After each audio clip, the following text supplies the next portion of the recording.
Now at 5:30, Lexington police tell us they've caught the man responsible for stabbing and killing a pizza delivery driver. We'll have more on the arrest of 30-year-old Anthony Lewis coming up in a live report. Full details shortly. Also on WKYT this morning, the same-sex marriage debate heads to the U.S. Supreme Court. We'll have an in-depth look at the states involved and how Kentuckians feel about the debate.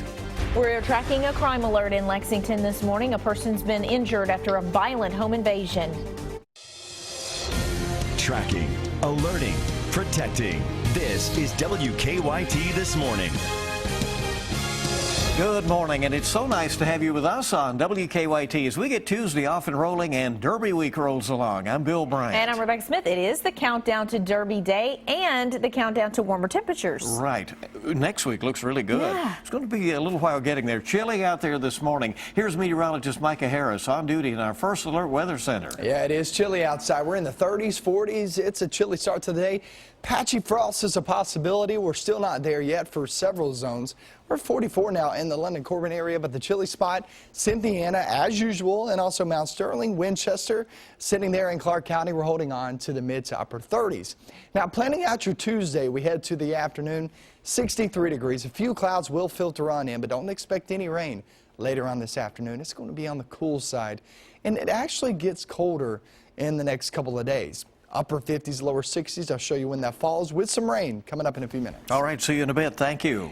We are tracking a developing story out of Lexington this morning. Lexington police arrested and charged a man with a deadly stabbing. Salahuddin Jidmood was killed April 19th while working his job as a pizza delivery driver. It had been a mystery until now, and now 30-year-old Antonio Lewis is charged with the crime. WKYT was there as Lewis was led from the police station to be taken to the Fayette County Detention Center, and WKYT's Mark Barber is live in Lexington with more on Lewis's arrest. Good morning, Mark.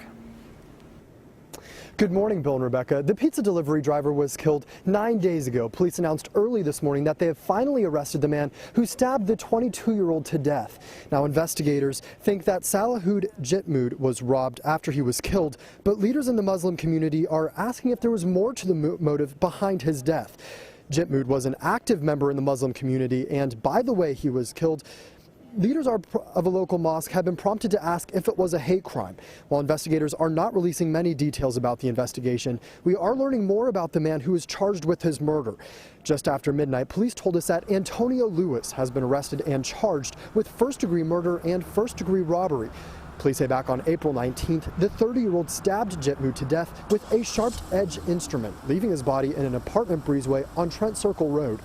According to an arrest citation, Lewis lived in that apartment complex.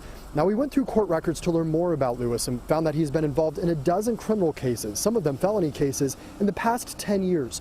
According to court records, Lewis served time in 2007, 2009, 2010, and 2012 after he was found guilty on several charges, including writing cold checks, criminal trespassing, drug possession, and fleeing or evading police. He will be arraigned on the murder charges this afternoon. Live in Lexington, Mark Barber, WKYT. Mark, thank you. Yeah, wow, a long-awaited arrest in that. Well, we are tracking another developing crime alert in Lexington this morning. A man was pistol whipped during a violent home invasion. They say another victim exchanged gunfire with the 4 robbery suspects at a home on Old Paris Road around 4 o'clock this morning. WKYT's Sean Moody is tracking the investigation of that, and he joins us. Sean, good morning. Well, good morning, Bill and Rebecca. Police forensics investigators are out here right now, and there are officers searching nearby yards for clues. An officer told me this is actually the second time there's been a violent home invasion out here this year. Around 3:45 this morning, police say 4 men burst through the front door of the house on Old Paris Road and demanded cash from the 2 men inside. One of the victims told police the robbers pistol whipped him. They say he had minor injuries. They say those men didn't get away with any cash, but did get away with a pink camouflage shotgun from inside. As the 4 men ran from the house, police said one of the victims exchanged gunfire with them. Police K-9 units tracked the scent towards some nearby railroad tracks, but so far haven't arrested anyone. They don't have a very detailed description of those men. They say they wore hoodies and bandanas over their faces. Now, this is the second time this year that police said the people here have had to deal with the violent robbery. Back in January, police said 3 robbers tied up 2 women during a home invasion here. Police have made some arrests in that case. Live in Lexington, Sean Moody, WKYT. All right, Sean, thank you. Well, schools in Baltimore closed today. Of course, a state of emergency has been called there. This is after violent protests, rioting, looting erupted in the city yesterday. The chaos followed yesterday's funeral for 25-year-old Freddie Gray. Ed Lawrence reports from Baltimore the National Guard is now stepping in. Thousands of armed National Guard members have taken position on the ground in Baltimore, where tensions continue to escalate over the death of Freddie Gray. Hours after the 25-year-old was laid to rest Monday, the city descended into chaos. Authorities say protesters, many of them teenagers, pelted officers with objects, including rocks and sticks.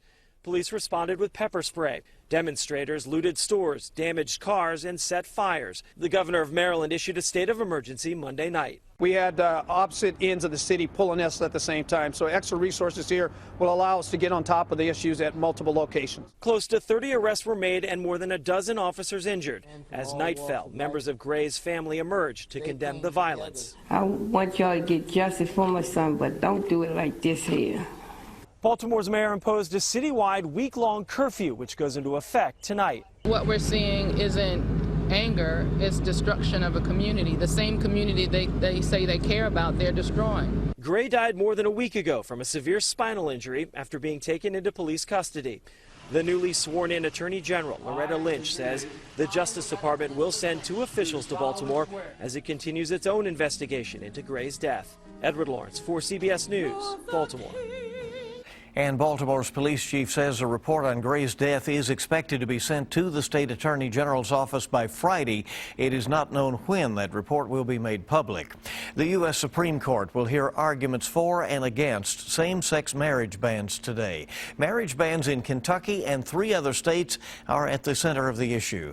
Many couples from Kentucky filed lawsuits seeking the right to have marriages recognized in the bluegrass state. And they're in Washington, D.C. for today's arguments. They tell us they believe marriage should be a right for all gay couples. We've learned to live with it, but it's something that we want, of course, future families to not have to do. The Supreme Court ruling is not expected until sometime this summer. Kentucky U.S. Senator Mitch McConnell, along with 56 other members of Congress, signed a brief asking the Supreme Court to avoid imposing a redefinition of marriage on the states. And as this case heads to the Supreme Court, you may be wondering how your fellow Kentuckians feel about the debate. Numbers from the latest Bluegrass poll show that 57% of Kentuckians are opposed to gay marriage.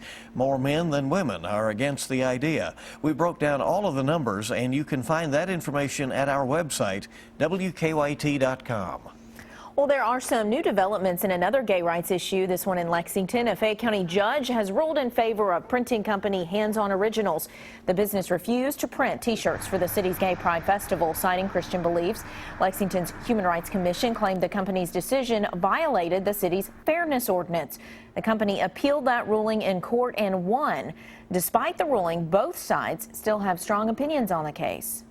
It was not. It wasn't until they found out who the group was and what the members consisted of, that's when they decided to reject their business. In a statement, the attorney for the owner of Hands On Original says this court rightly recognized that the law protects the owner's decision not to print the shirts and that no evidence exists for the government to coerce the owner to act against his beliefs. Students at a Casey County high school paid tribute to a classmate who died in a crash. Investigators say 17-year-old Taylor Woods died last Friday when a car hit his motorcycle. Woods would have graduated from Casey County High just weeks from now. Students held a moment of silence for him yesterday, and they wrote memorial messages on posters. The senior class also released balloons in his memory. Taylor's mother and other family members were also on hand. He loved riding his motorcycles. He's had motorcycles since he was 5-6 years old. He loved shooting pool. We played in pool tournaments. He loved helping people. Taylor was also a junior firefighter in Lincoln County. His funeral will be in the gym of Casey County High School coming up at 4 o'clock tomorrow afternoon. Well, the search continues this morning for an inmate who walked away from a Lexington prison. Prison leaders say Charles Blanton left Blackburn Correctional Complex Sunday night. Blanton is the 4th inmate to walk away from Blackburn in the last 4 weeks. The Blackburn says they all take walkaways seriously and they review policies after each one. Last year, there were at least 8 walkaways from the prison. In comparison, Tennessee minimum security prisons had 4 escapes over the last 2 years. Virginia had none over the last 3 years. The time is 5:40 on WKYT, and new this morning, officers in Perry County are trying to figure out who stole thousands of dollars from a restaurant. The burglary happened around 5 yesterday morning at the Arby's on Commerce Drive in Hazard. The store manager says the thief or thieves stole around $8,000 from a safe as well as video equipment. The store manager says she can't believe such a thing would happen at her restaurant. It's very frustrating because we had to rake and scrape to get the money to open with this morning and everything. Our district manager had to take money out of her pocket so we could get change to work with. Police say they caught what could be the vandals' getaway vehicle on surveillance footage. If you have any information, you are urged to call Hazard City Police at the number you see there on your screen. Hey, it's 5:41 now. It's time to check live drive traffic on this Tuesday and see what's going on out there as folks get ready for the early commute. Yeah, hope you got that coffee going. You're up and at 'em. Broadway and High Street looking pretty good. We'll want to take a sweater probably. It's a little chilly this morning. A real good idea. Yeah. And maybe a little heat. You know, it's funny. This is the time of the year when you'll have air conditioning a little while during the day, and then you have to switch back over. It's really just, yeah, it flip-flops back and forth, that's for sure. But in a lot of cases, people saving some money right now on their utility bills. That's a good thing. In-between situation. Yeah. Good to have you along. WKYT This Morning is on the air with all the latest. Definitely below average for this time of year as we're sitting in the upper 30s, lower 40s. Patchy frost here and there, but we'll get rid of that frost talk coming up in a few minutes.